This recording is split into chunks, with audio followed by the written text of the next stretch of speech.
اور ایک بات توجہ سے سن لیں، ایک بندہ اپنی عزت کے لیے بات کرتا ہے، اپنی ناموس کے لیے بات کرتا ہے، اپنی شان کے لیے بات کرتا ہے، تو اس کے پاس دو آپشن ہوتے ہیں، یا تو اسے عزت ملے گی یا تو نہیں ملے گی۔ اسے عزت مل بھی سکتی ہے، نہیں بھی مل سکتی، لیکن ایک بندہ جو اللہ اور اس کے رسول کی عزت کی بات کرے، یہ گارنٹی ہے کہ اسے اللہ عزت عطا فرماتا ہے۔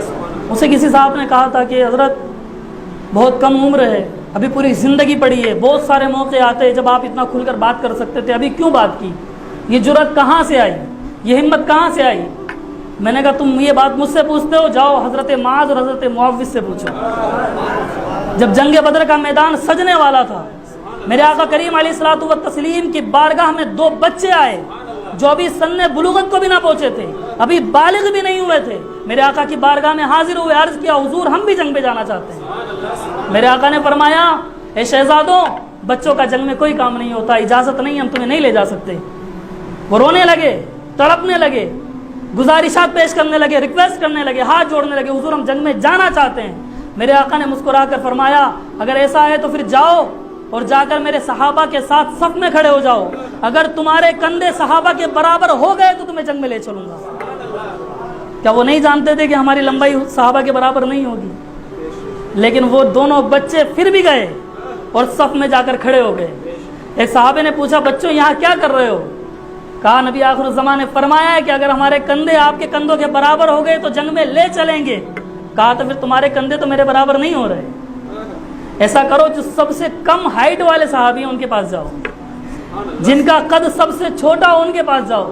انہوں نے پورے مجمع پہ نظر دوڑائی، سب سے کم ہائٹ والے، سب سے کم قد والے جو صحابی نظر آئے ان کے پاس جا کر کھڑے ہوئے، لیکن ابھی بھی کندھا ملتا نہیں تھا۔ ایک صحابی نے دوسرے صحابی سے کہا کہ ایسا کرو بھائی کوئی پتھر اٹھا لاؤ۔ وہ دونوں، انہوں نے کہا ایک سے نہیں اٹھے گا، چلو ہم دونوں چلتے ہیں۔ ابھی ننھے صحابی ہیں، دونوں جاتے ہیں ایک پتھر کو اٹھا کر لاتے ہیں، پتھر نہیں اٹھ رہا، لیکن اسلام کا جذبہ اتنا ہے کہ جنگ میں شریک ہونا ہے۔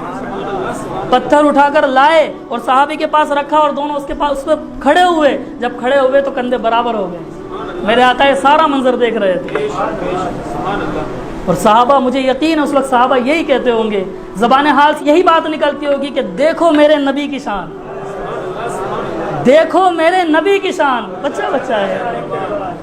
وہ دونوں صحابی جنگ میں شریک ہوئے۔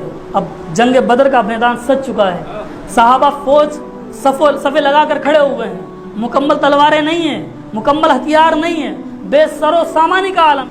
دونوں صحابی آس پاس کھڑے ہوئے ہیں، ننھے صحابی ہیں، چھوٹی چھوٹی تلواریں ہیں، ایک بڑے صحابی، بزرگ صحابی آگے کھڑے ہوئے ہیں۔ ایک بچے نے کندھے پر ہاتھ رکھ کے کہا چچا۔ وہ متوجہ ہوئے، پوچھا کیا ہوا بیٹا، کیا کہنا چاہتے ہو؟ کہا مجھے بتاؤ ابو جہل کون ہے، مجھے بتاؤ ابو جہل کون ہے۔ ابھی انہوں نے، ان بزرگ صحابی نے جواب نہیں دیا تھا، دوسرے صحابی نے کندھے پر ہاتھ رکھا، چچا۔ وہ متوجہ ہوئے، بیٹے کیا ہوا؟ کہا مجھے بھی بتاؤ ابو جہل کون ہے۔ وہ صحابی دونوں کی طرف متوجہ ہوئے اور پوچھا بتاؤ ابو جہل کے بارے میں کیوں پوچھ رہے ہو؟ کہا ہم نے سنا ہے ہمارے نبی کو گالی دیتا ہے، جو نبی کو گالی دے اسے زمین پر رہنے کا کوئی حق نہیں، اس کو اس زمین پر رہنے کا، اللہ اور اس کے رسول کی زمین پر رہنے کا، یہاں کھانے کا، پینے کا، جینے کا، سانس لینے کا کوئی حق نہیں ہے۔ آج ہم دونوں اسی ارادے سے آئے ہیں کہ یا تو ہم جائیں گے یا تو ابو جہل جائے گا۔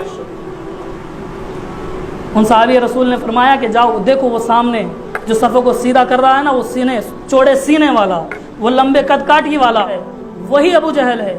جیسے ہی سنا، میدان جنگ میں، میدان کارزار میں چھلانگ لگا دی، دونوں صحابی دوڑتے ہوئے گئے، مختلف زخم کھائے، حتیٰ کہ ایک صحابی کا تو ہاتھ بھی کٹ گیا۔ جب وہ ہاتھ آڑے آیا تو اپنے پیر کے نیچے دبایا اور اس ہاتھ کو تن سے جدا کر دیا، اور پھر ابو جہل کا سر تن سے جدا کیا، اور ہاتھ میں اس سر کو لے کر کے نبی آخر الزمان علیہ الصلوۃ والتسلیم کی بارگاہ میں آئے اور عرض کیا حضور دیکھیں ہم نے اپنا وعدہ نبھایا ہے، ہم ابو جہل کا سر لے کر آئے۔ حضرات گرامی قدر، ہم سے پوچھتے ہو جرأت کہاں سے آئی؟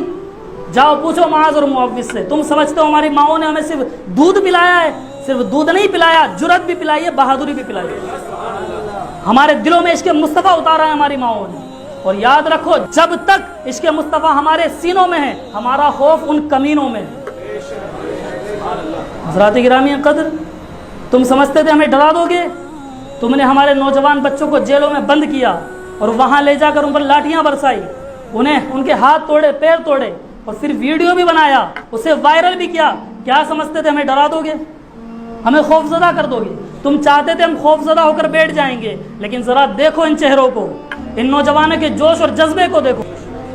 تم ڈرانا چاہتے تھے، ہم ڈرے نہیں بلکہ اور ہمت والے ہو گئے. ہم نے دیکھا کہ وہ بچے، جو نوجوان ہمارے بچے مار کھا رہے تھے، لیکن جب وہاں سے نکلے تو فخر کے ساتھ بول رہے تھے کہ ہم نے جو بھی زخم برداشت کیے ہیں وہ اللہ اور اس کے رسول کے لیے برداشت کیے.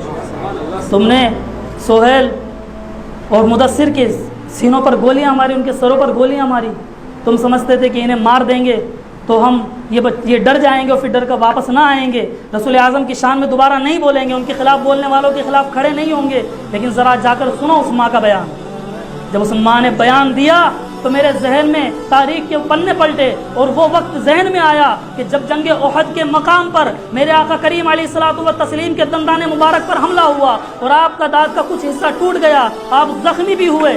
پورے مدینہ طیبہ کے اندر یہ خبر پھیلا دی گئی کہ آقا شہید ہو گئے ہیں. جب یہ خبر پھیلی تو مدینے کے گھر سے ایک ایک بندہ نکلا، اور باہر نکل کر پورے شہر میں مایوسی کا عالم تھا. لوگوں کی آنکھوں میں اشک تھے، لوگ تڑپ رہے تھے. میرے آقا شہید ہو گئے. انہی میں ایک خاتون بھی تھی جو احد کے میدان کی طرف دوڑ رہی تھی. جب وہ دوڑتے دوڑتے آگے پہنچی تو اس نے دیکھا ایک غازی میدان جنگ سے واپس آ رہے ہیں. جب اس میدان جنگ سے آنے والے غازی کو دیکھا، ان کے قریب گئی اور کہا مجھے بتاؤ کیا میرے آقا صحیح و سالم ہیں یا نہیں؟ میرے آقا کو کوئی زخم تو نہیں آیا؟ میں نے سنا ہے آقا کو شہید کر دیا گیا. اس نے کہا بہن تو فلاں کی بیٹی لگتی ہے، تو سن تیرے والد اس دنیا سے رخصت ہو گئے ہیں، وہ میدان جنگ میں شہید ہو گئے ہیں. اس خاتون نے کہا انا للہ و انا الیہ راجعون. لیکن کوئی مسئلہ نہیں ہے، تم بتاؤ میرے آقا کا معاملہ کیا ہے، میرے آقا کا معاملہ کیا ہے. وہ تھوڑے آگے بڑھی، پھر اسے ایک صحابی ملے، ان سے پوچھا کہ بتاؤ حضور کا معاملہ کیا ہے. تو اس نے کہا کہ تو فلاں کی بہن لگتی ہے، بس میں تجھے بتاتا ہوں تیرا بھائی اس دنیا سے رخصت ہوا، نبی آخر الزمان اور دین خدا بندی کے اوپر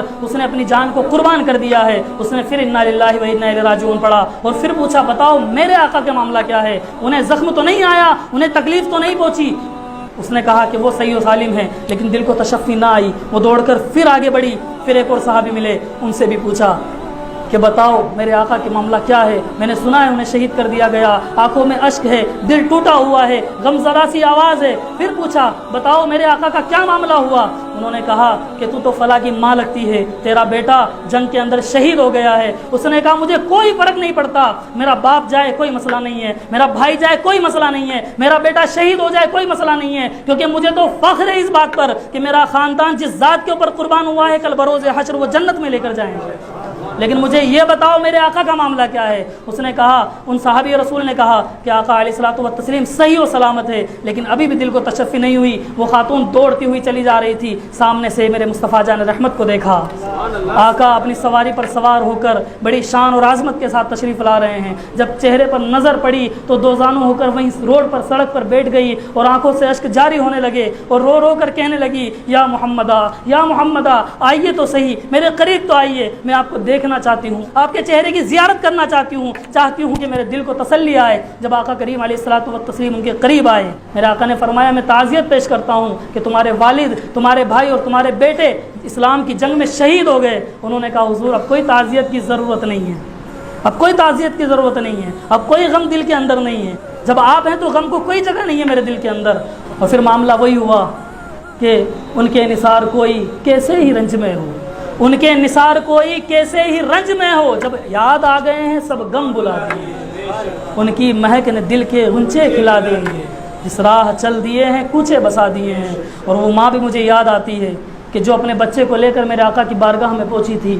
شیر خوار بچہ ہے، ابھی دودھ پیتا ہے، ابھی نہ چلنا جانتا ہے، نہ کھڑا ہونا جانتا ہے، نہ بولنا جانتا ہے. میرے آقا کی بارگاہ میں لے کر پہنچی اور پہنچ کر عرض کرنے لگی حضور اس بچے کو قبول فرما لیں، آپ جنگ میں جا رہے ہیں اسے بھی لے جائیں. میری خاتون کہنے لگی حضور میں چاہتی ہوں کہ آپ کے ساتھ جنگ میں شریک ہو، جس طور پر بھی آپ چاہیں اسے لے جائیں. میرے آقا نے فرمایا بات تمہاری صحیح ہے، لیکن یہ میری پیاری صحابیہ مجھے ذرا بتاؤ میں اس کو کیسے استعمال کروں گا، جنگ میں یہ میرے کیسے کام آئے گا. تو پھر اس عورت نے ایک تاریخ ساتھ جملہ کہا اور دنیا کی تمام ماؤں کو پیغام عطا فرمایا. وہ کہنے لگی کہ حضور جب آپ پر تیروں کی بارش ہو، جب چار جانب سے تیر برسنے لگے تو میرے بیٹے کو ہاتھ میں لینا اور ڈھال کی طرح اٹھا دینا، سارے تیر یہ بچہ برداشت کرے گا، آپ پر ایک تیر بھی نہیں آنا چاہیے.